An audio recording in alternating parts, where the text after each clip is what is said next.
Hello friends, welcome to my channel. We are here with a new video. Promises that don't keep promises, or promises that are kept.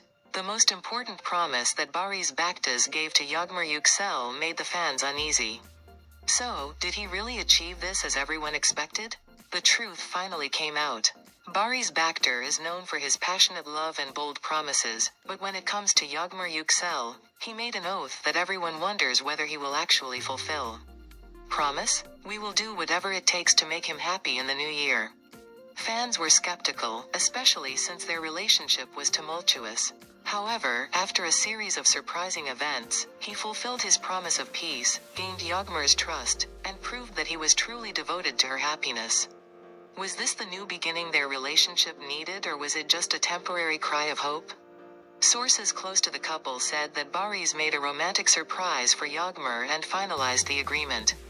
So will this situation lead to lasting happiness for the couple? Or is another bumpy road beginning? Do you think the Valley of Peace will be permanent, or will love stories go to another dimension? You can share your thoughts with us. Goodbye, see you in new videos.